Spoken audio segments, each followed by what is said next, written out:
One of the major causes of children's accidents is skateboarding, ranked fourth behind monkey bars, football and bicycles. The Department of Health, in conjunction with Sport and Recreation Tasmania, are presenting Skateboard Safety Week this week here in Hobart. And joining us from the Department of Sport and Recreation, or I should say Sport and Recreation Tasmania, is Phil Loone. Good morning, Phil. Good morning. And also top-ranked Australian skateboarder himself, Gary Valentine. G'day, Gary. Good morning. When we say top-ranked, number one, number two, whereabouts are we? Well, in '89 I was here for the national titles and got the highest place Australian in that, so that was first at that time. And last year I was overseas on the international circuit, so I wasn't here for the competition. Well, you've got a lot of tough competition too, because skateboarding is very, very popular. Yep, it's really popular.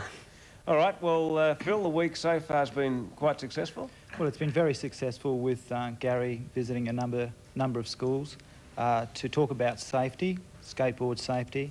He's also been involved in a number of clinics around the Hobart metropolitan area designed to show people safety equipment, talk about safety, to teach them basic skateboarding technique, and to also teach them some tricks. The kids have been fairly responsive, Gary? Yeah, really responsive. Yeah, yep. A very popular sport. I'm just wondering, like most, well, these sort of sports, in some situations they're more like a fad and they sort of come and then go, you know, like the hula hoop and the yo-yo and things like that. But skateboarding seems to be with us. Well, it went in phases, like it often does, like you're saying. About every 4 years there's a really big surge. Now the pattern seems to be, it does drop off, but each time it drops off there's more like kids left over that continue, you know, like pursue the sport, you might say. And this time there's so many left over, like it has died as a fad. A lot of people have given up, but what we've got left, there's enough there to make a positive sport out of it, and that's what we're trying to do through the skate safe clinics. And the shape and design of the old skateboard seems to be changing every 6 months. It's hard to keep up with, isn't it? It's certainly changed. Boards vary now in size, you know, the length of the nose and tail. It's like changes month by month these days. How's, with the injuries, it's very interesting statistics. You know, one of the top four, I was very surprised to see that monkey bars are a danger to kids too, but skateboarding I thought would have been a relatively safe sport, because whenever I see the kids, they're usually wearing the helmets and the elbow pads and the knee pads. Are there some that are not doing that? Well, I think this is part of the program to encourage children and young people to wear the protective clothing.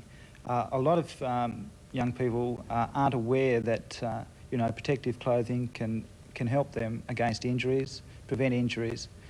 So we feel in Tasmania that it's important that we get our message across, and through Gary coming here and wearing the gear, he's modelling, you know, that wearing skateboard clothing, you know, is a cool thing to do. Money's tight this year, Gary. Are they expensive items? They range. There's all different, you know, safety equipment. Start off looking at a pair of knee pads. You can spend anything from $15 to $150, you know.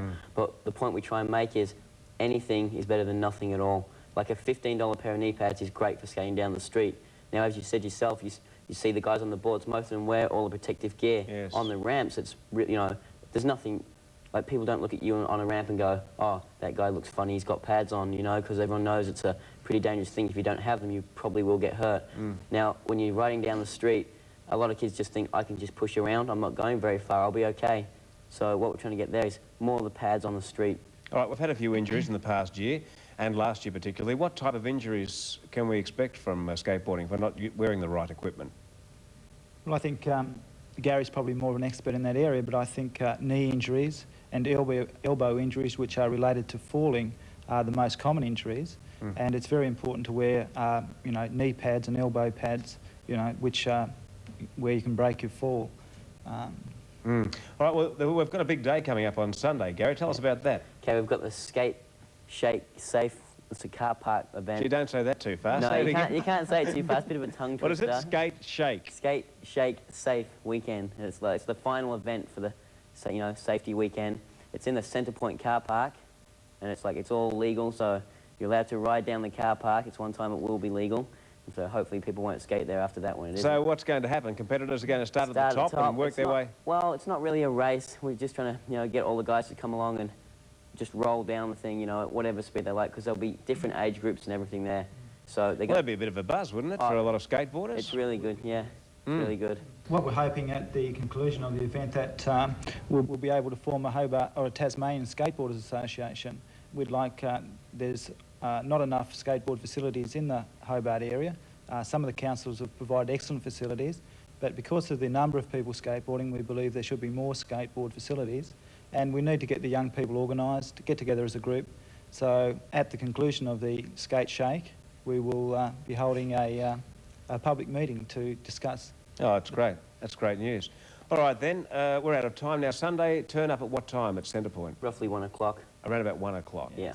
All right, and it doesn't matter if it rains because it's Undercover. all undercover, isn't it? Yes. Yep. Okay, Gary, thanks for joining us, and welcome to Tasmania. Thanks a lot. Doing a great job. Keep it up. And Phil, thank you too. Thank you.